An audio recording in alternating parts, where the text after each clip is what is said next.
ஒருத்தர் இருக்காரு, முதலமைச்சர் பையன். ஆனா உன்னா செங்கலை தூக்கிக்குவாரு, செங்கலை தூக்கிட்டு எய்ம்ஸ் எய்ம்ஸ் எய்ம்ஸ் பாரு. இல்லன்னா ஒரு முட்டையை தூக்கிக்கிட்டு நீட்டு நீட்டு நீட்டு பாரு. இல்லன்னா வாயிலேயே வடை சுடணும், வாயிலேயே வடை சுடணும் பாரு.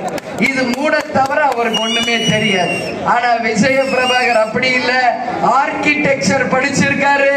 உறுதியா சொல்ற, அந்த எய்ம்ஸ் மருத்துவமனை கட்டடம் எப்படி கட்டணும்னு மக்கள் குரலாக டெல்லியிலே பேசி உடனடியாக எய்ம்ஸ் மருத்துவமனை இங்கு கொண்டு வர படித்த அறிவாளியான விஜய பிரபாகரன் அவர்களுக்கு நீங்கள் வாய்ப்பு தர வேண்டும் என்று உங்க எல்லாரையும் பார்த்து நான் கேட்டுக்கொள்கிறேன். ஏற்கனவே இன்னைக்கு திமுக ஆட்சி இருக்கு, அவங்களையும் யோசிங்க. பெண்களுக்கு 1000 ரூபாய் சமமா எல்லாருக்கும் தருவோம் சொன்னாங்களே, தந்தாங்களா? சொத்து வரி உயர்த்த மாட்டோம் சொன்னாங்களே, செய்தாங்களா? விலைவாசி கட்டுப்படுத்துவோம் சொன்னாங்களே, செய்தாங்களா? படித்த படிக்காத இளைஞர்களுக்கு வேலை வாய்ப்பு தருவோம் நாங்களே, செய்தாங்களா? தெருவுக்கு 4 டாஸ்மாக் இருக்குதா? அது மட்டும் இருக்குது, அது மட்டும் இருக்குது. இன்னைக்கு தமிழ்நாடு முழுக்க கஞ்சா புழக்கம் இருக்குதா? தமிழ்நாடு முழுக்க லாட்டரி விற்பனை இருக்குதா? தமிழ்நாடு முழுக்க சட்டம் ஒழுங்கு சீர்கெட்டு இருக்கா?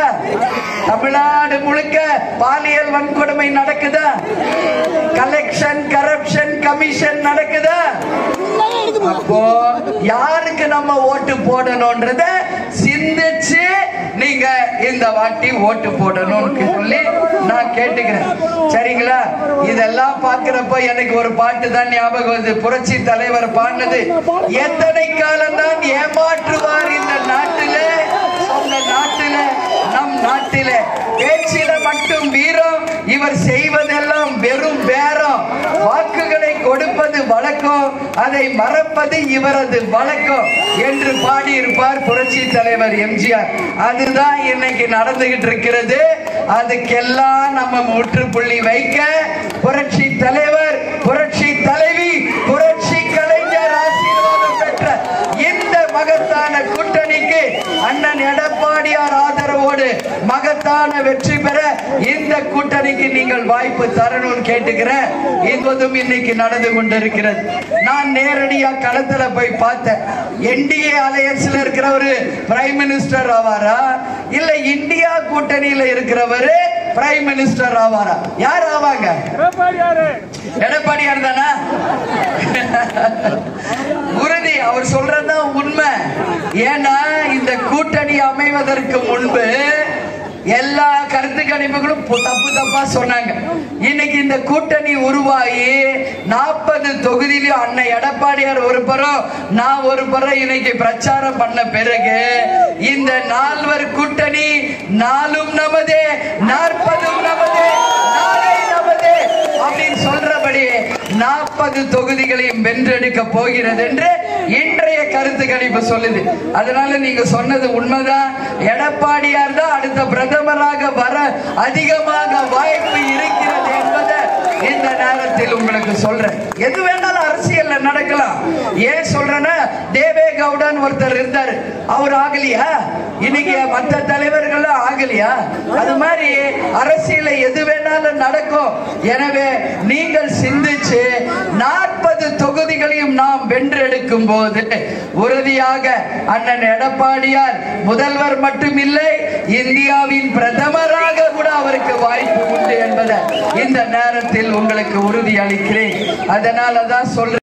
தேர்தலுக்கு இன்னும் 3 நாட்களே உள்ள நிலையில் சென்னை முழுவதும் பிரச்சாரம் செய்துவிட்டு விருதுநகர் மக்களவை தொகுதியில் போட்டியிடும் விஜய பிரபாகரனை ஆதரித்து பிரச்சாரம் செய்ய சென்ற பிரேமலதா விஜயகாந்த் அவர்கள் திமுகவின் அராஜகத்தையும் உதயநிதியையும் பயங்கரமாக சாடினார்.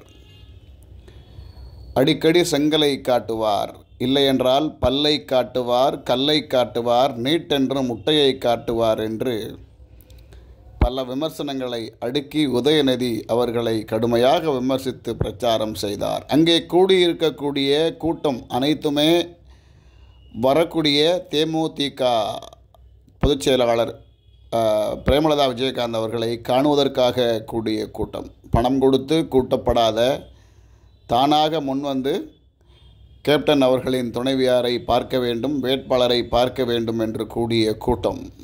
இன்று பல இடங்களிலே 1 மணி நேரத்துக்கு 1000 கொடுக்கிறோம் வாருங்கள் என்று கொடி பிடிக்க கூப்பிடுகிறார்கள்.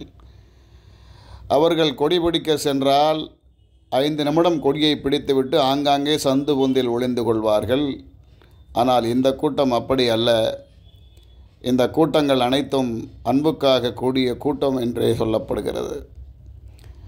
1000கணக்கில் வந்தால் பணம் கொடுத்து கூட்டிய கூட்டம் என்று சொல்லலாம். பல்லாயிரக்கணக்கில் வந்தால் பணம் கொடுத்து கூட்டிய கூட்டம் அல்ல. வரக்கூடியவர்களின் மேல் அன்பும் ஆசையும் பாசமும் அதிகரித்ததால் அவர்களை காண வந்த கூட்டம். வரக்கூடிய மக்களவைத் தேர்தலில் ஒரு நல்ல வேட்பாளரை தேர்ந்தெடுத்து உங்களுடைய வாக்குகளை செலுத்துங்கள் என்று பிரேமலதா விஜயகாந்த் அவர்கள் பேசினார். ஒரு சில விஷயங்கள் தான் அவர் பேசுவதை நம்மால் ஜீர்ணிக்க முடியவில்லை. எடப்பாடியார் அவர்கள் பிரதமராக கூட வாய்ப்பு இருக்கு என்கிறார். இதெல்லாம் கம்பி கட்டுற கதை மாதிரி தான் இருக்குது. இதெல்லாம் ஏற்றுக்கவே முடியாது. அதனால் பிரச்சாரத்தில் ஒரு சில வார்த்தைகளை தவிர்த்து என்ன தேவையோ அதை பேசினால் இன்னும் கொஞ்சம் நன்றாக இருக்கும். வேட்பாளருக்கும் அது உதவியாக இருக்கும், மக்களுக்கும் மகிழ்ச்சியாக இருக்கும். இவர் எழுதி கொடுத்து பேசுகிறாரா இல்லை தோன்றுவதை பேசுகிறாரா என்று தெரியவில்லை. எடப்பாடியாருக்கு பிரதமராக வாய்ப்பு இருக்கிறதாம். இதை யார் நம்புவது?